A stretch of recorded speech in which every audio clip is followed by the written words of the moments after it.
विंक movies presenting rampage. ये कहानी शुरू होती है रैम्पेज प्रोजेक्ट से, जिसमें दिखाया जाता है कि अथीना 1 स्पेस स्टेशन अर्थ की ऑर्बिट के चक्कर लगा रहा है। उस स्पेस स्टेशन के अंदर डीएनए एक्सपेरिमेंट के कारण एक चूहा, जिसका न केवल आकार बदला होता है बल्कि वो बहुत अग्रेसिव भी हो गया होता है। वो बहुत तबाही मचाता है और स्पेसशिप के सभी क्रू मेंबर्स को मार देता है। सिर्फ कैरी लास्ट क्रू सर्वाइवर बची होती है, और जब वो उस कैप्सूल के अंदर जाने की कोशिश करती है जिससे वो अर्थ पर वापस आ सकती है, तो उस कंपनी की सीईओ क्लेयर रेडियो पर उसे बोलती है कि वो अपने साथ सैंपल लेकर आए, वरना कैप्सूल का दरवाजा नहीं खुलेगा। कैरी फिर से अपनी जान की बाजी लगाते हुए वापस सैंपल्स लेने जाती है, पर जैसे ही वो सैंपल्स की 3 बॉटल्स लेती है, उससे पता चलता है कि स्पेसशिप बहुत जल्दी ब्लास्ट होने वाला है और अब वो चूहा भी उसकी तरफ आने लगता है। कैरी जल्दी से कैप्सूल के दरवाजे के पास पहुंचती है और दरवाजा खुल जाता है। वो कैप्सूल के अंदर आकर दरवाजे को अंदर से लॉक कर देती है। चूहा आकर दरवाजे के ग्लास को तोड़ने की कोशिश करता है, लेकिन कैरी जल्दी से कैप्सूल को स्पेसशिप से डिटैच कर देती है और अगले पल स्पेसशिप ब्लास्ट हो जाता है। साथ ही कैरी का कैप्सूल जैसे ही अर्थ की ऑर्बिट के कांटेक्ट में आता है, तो उसमें भी एक विस्फोट होता है और उसके टुकड़े धरती की तरफ गिरने लगते हैं। वही दूसरी तरफ दिखाया जाता है प्रिमेटोलॉजिस्ट डेविस को, जो कभी यूएस आर्मी स्पेशल फोर्स का सोल्जर था, पर अब वो San Diego wild life sanctuary के लिए काम करता है। साथ ही इलीगल तौर से शिकार करने वालों के खिलाफ भी वो काम करता है। डेविस अपने साथ काम करने वाले नए एम्प्लॉइज को जंगल में गोरिल्ला से मिलवाने के लिए ले जाता है, जहां एक अल्बिनो जाति का गोरिल्ला भी होता है जिसका नाम जॉर्ज है। जॉर्ज जब छोटा था तो उसकी मॉम को शिकारियों ने मार दिया था, पर डेविस ने जॉर्ज को बचा लिया और अपनी देख रेख में रखा। जॉर्ज बहुत इंटेलिजेंट है, साथ ही वो डेविस के साथ इशारों में बात भी कर सकता है। डेविस सबको जॉर्ज से मिलवाता है, जिससे सब बहुत खुश होते हैं। वही रात को कैरी का कैप्सूल जो ब्लास्ट हो गया था, जिसमें 3 पैथोजन जेनेटिकल डीएनए की कंटेनर्स थे, उसमें से एक कंटेनर गिरता है एवरग्लैड्स की नदी में, जहां वो खतरनाक जेनेटिकल डीएनए एक मगरमच्छ की मुंह के अंदर चला जाता है। वही दूसरा एक जंगल में, जिससे एक भेड़िया इफेक्ट हो जाता है। तीसरा कंटेनर जॉर्ज की टेरिटरी में गिरता है, जिससे जॉर्ज भी उस जेनेटिकल केमिकल के संपर्क में आ जाता है। अगले दिन डेविस को पता चलता है कि जॉर्ज ने एक जंगली भालू को मार गिराया, जो कि जॉर्ज से बहुत ज्यादा शक्तिशाली था, और अब जॉर्ज को एक अलग जगह बंद किया होता है। और जब डेविस उसके पास जाता है तो जॉर्ज को देखकर हैरान हो जाता है, क्योंकि उसका साइज पहले से बढ़ गया होता है। डेविस जॉर्ज से इशारों में पूछता है कि उसने ऐसा क्यों किया। जॉर्ज बताता है कि क्योंकि वो बहुत ज्यादा डर गया था। अब एक बार फिर से जॉर्ज के मूड स्विंग होना शुरू हो जाता है, वो अग्रेसिव हो जाता है, इसीलिए उसे एक दूसरी जगह पिंजरे में बंद कर दिया जाता है। वही एनर्जन कंपनी की सीईओ क्लेयर को दिखाया जाता है, जिसकी कंपनी में पैथोजन डीएनए केमिकल बनाया है। वो अपनी टीम को कहती है कि कैरी पैथोजेंस की जिन 3 सैंपल्स को ला रही थी, उन्हें किसी भी हालत में नष्ट नहीं किया जा सकता, इसीलिए तुम्हें उन्हें हासिल करना होगा। उसकी टीम जंगल के तरफ निकल जाती है। अगली सुबह दिखाया जाता है कि न्यूज में ये बताया जा रहा होता है कि एनर्जेन कंपनी का जो स्पेसशिप था वो ब्लास्ट हो गया, जिसका एक टुकड़ा जू में गिरा, और आज सुबह से उस जू से एक बहुत बड़ा गोरिल्ला गायब है। यहाँ पर ये पूरी न्यूज केट सुन रही होती है, जो कि एक जेनेटिक इंजीनियर है। वो न्यूज सुनने के बाद डेविस के पास जाती है और उसे कहती है कि तुम्हारे हाथ में जो कंटेनर है वो मेरा है। दरअसल ये वही कंटेनर होता है जो स्पेसशिप से नीचे जू में गिरा था। डेविस उसे कंटेनर देने से मना कर देता है और ना ही वो उसकी बात सुनना चाहता है, पर जब केट उसे बताती है कि तुम्हारा गोरिल्ला लगातार बढ़ रहा है, वो पहले से ज्यादा फुर्तीला हो गया है। ये सब सुनने के बाद डेविस उसे जॉर्ज के पास ले जाता है, जहां केट उसे बताती है कि तुमने डीएनए एडिटिंग के बारे में सुना होगा। हमने एक ब्लू व्हेल, शार्क, राइनोसर और चीते का डीएनए मिक्स किया, जिससे हमने एक अलग डीएनए बनाया, और आज उसी डीएनए की वजह से तुम्हारे जॉर्ज की ये हालात है, पर मैं उसे ठीक कर सकती हूँ। पर तभी जॉर्ज यहाँ पर पिंजरा तोड़कर बाहर आ जाता है। हालांकि डेविस उसे रोकने की कोशिश करता है, पर वो डेविस की बात नहीं सुनता और सड़क पर आ जाता है, जहाँ पर पुलिस भी आ जाती है। डेविस सबको समझाता है कि जॉर्ज किसी को कुछ नहीं करेगा।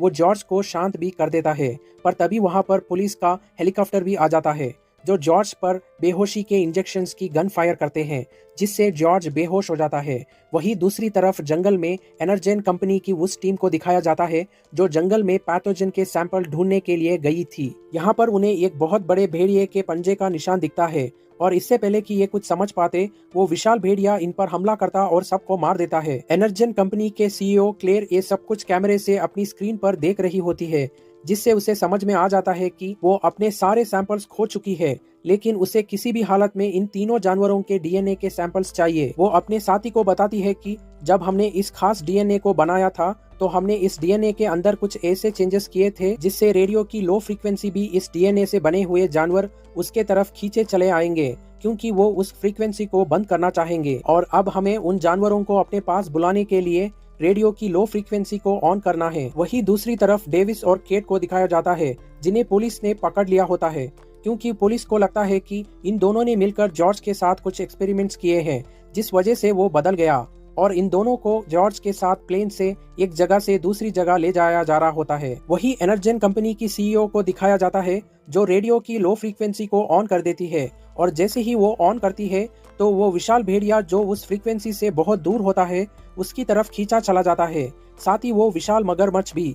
और यहाँ पर जॉर्ज जो पूरी तरह से बेहोश है, रेडियो फ्रीक्वेंसी ऑन होने के बाद वो भी होश में आ जाता है और प्लेन के अंदर चारों तरफ तबाही मचा देता है। जॉर्ज को रोकने के लिए उस पर गोलियां चलाई जाती है जो विस्फोटक के लगती है, जिस वजह से प्लेन क्रैश होना शुरू हो जाता है। डेविस सबसे पहले केट को पैराशूट के साथ बाहर निकालता है।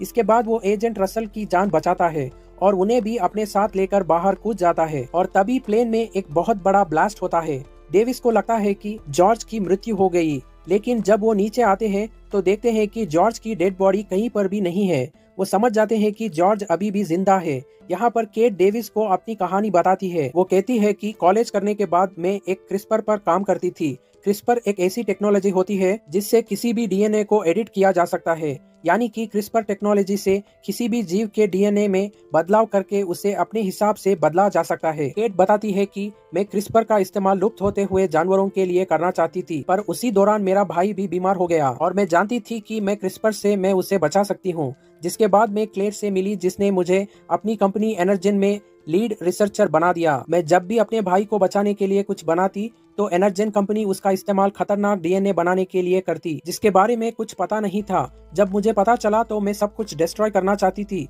पर सिक्योरिटी ने मुझे देख लिया और मुझे जेल भेज दिया गया। मेरे जेल जाने के 1 महीने के बाद मेरे भाई की मृत्यु हो गई। उसे आखिरी बार देख भी नहीं पाई और अब मैं चाहती हूँ कि क्लेयर कभी किसी को नुकसान ना पहुंचा पाए। अब यहाँ पर मिलिट्री के प्लेन्स भी आ जाते हैं। दरअसल इनके साथ जो एजेंट होता है उसने प्लेन्स को बुलाया होता है, और जब ये प्लेन के अंदर जाते हैं तो वो देखते हैं कि जॉर्ज और खतरनाक भेड़िया शिकागो शहर के तरफ भाग रहे हैं, जिससे सबके सब हैरान होते हैं। केट इन्हें बताती है कि जब मैं एनर्जेन कंपनी में जॉब करती थी तो हम चिमकादर के डीएनए पर काम कर रहे थे। शायद क्लेयर को उसमें कामयाबी मिल गई है, जिसकी मदद से वो इन जानवरों के तरफ कोई खास फ्रीक्वेंसी भेज रही है और ये जानवर उसे रोकना चाहते हैं। डेविस कर्नल को बोलता है कि उनको एक मौका दिया जाए ताकि वो एनर्जेन कंपनी से एंटीडोट लाकर इन जानवरों को शांत कर दे। दरअसल एनर्जेन कंपनी की सीईओ क्लेयर का भी यही प्लान होता है कि जब ये जानवर वहाँ पर पहुँचते तो एंटीडोट से इन्हें शांत करके इनका डीएनए हासिल कर ले, पर कर्नल उनकी बात नहीं मानता, पर अपने सोल्जर से कहता है कि इन्हें इंटरोगेशन रूम में ले जाए। लेकिन डेविस उन सोल्जर से लड़कर वहाँ से चॉपर चुराकर भागने में कामयाब हो जाता है, जिसमें एजेंट रसल भी इनका साथ देता है। ये शिकागो पहुंचकर देखते हैं कि वुल्फ और जॉर्ज टावर के तरफ भागते जा रहे हैं और साथ में रास्ते में तबाही मचा रहे हैं, और अब वहां पर क्रोकोडाइल भी आ जाता है, जिसके बाद हर तरफ मौत का मंजर दिखाई देता है। डेविस और केट एनर्जेन कंपनी की अंदर एंटीडोट चुराने के लिए दाखिल होते हैं। केट यहाँ पहले काम कर चुकी है, इसीलिए उसे जल्दी ही एंटीडोट मिल जाती है, पर अब क्लेयर भी अपने भाई के साथ यहाँ पर आ जाती है। वो इन्हें गन पॉइंट पर लेकर इनसे एंटीडोट वापस हासिल कर लेती है। इन्हें बताती है कि एंटीडोट से जानवरों को शांत किया जा सकता है, ना कि उन्हें पहले जैसा ठीक किया जा सकता है। इसके बाद क्लेयर डेविस को गोली मार देती है और अपने भाई और केट के साथ यहाँ से हेलीकॉप्टर से निकलना चाहती है। वो केट को यहाँ पर नहीं छोड़ना चाहती, क्योंकि केट के साथ वो आगे की रिसर्च कर सकती है। वही दिखाया जाता है कि तीनों जानवर अब इस बिल्डिंग के ऊपर चढ़ रहे होते हैं, और इससे पहले कि क्लेयर इन्हें हेलीकॉप्टर से लेकर यहाँ से निकल पाती, वहाँ पर जॉर्ज आ जाता है जो इनके हेलीकॉप्टर को तबाह कर देता है। डेविस भी जिंदा होता है, जो केट से कहता है कि हमें एंटीडोट दोबारा से हासिल करनी होगी। केट उसे बताती है कि एक मेरे पास है, और इसके बाद वो उस एंटीडोट को क्लेयर के बैग में डाल देती है और उसे उस तरफ धक्का देती है जिस तरफ जॉर्ज होता है। जॉर्ज उसे उठाकर पूरा का पूरा निगल जाता है। केट बताती है कि एंटीडोट का असर 10 मिनट के बाद होगा। दरअसल डेविस का प्लान ये होता है कि एक बार जॉर्ज शांत हो जाए, इसके बाद जॉर्ज के मदद से वो क्रोकोडाइल को और वुल्फ को हरा सकता है। वहीं क्लेयर के भाई को दिखाया जाता है जो अपने साथ चूहों को लेकर यहाँ से भाग रहा होता है, जो इनकी पूरी रिसर्च का एक सबूत है। पर वहाँ पर रसल आ जाता है, वो उस पिंजरे को ले लेता है और जैसे ही क्लेयर का भाई बाहर जाता है वो मलबे के नीचे दबकर मर जाता है। वही इस बिल्डिंग की छत पर दिखाया जाता है जहाँ पर तीनों जानवर उस टावर को पूरा तबाह कर देते हैं और इससे पहले कि बिल्डिंग गिरती, केट और डेविस हेलीकॉप्टर से यहाँ से निकल जाते हैं। पूरी बिल्डिंग जमीन में धंस जाती है और ये तीनों जानवर भी उसके नीचे दब जाते हैं। पर कुछ ही देर बाद जॉर्ज मलबे से बाहर निकलता है। उसकी दवा का असर शुरू हो चुका है, वो पहले की तरह नॉर्मल हो गया है, इसीलिए वो डेविस को इशारों में बात करना शुरू कर देता है। अब यहाँ पर क्रोकोडाइल और वुल्फ भी बाहर निकल जाते हैं।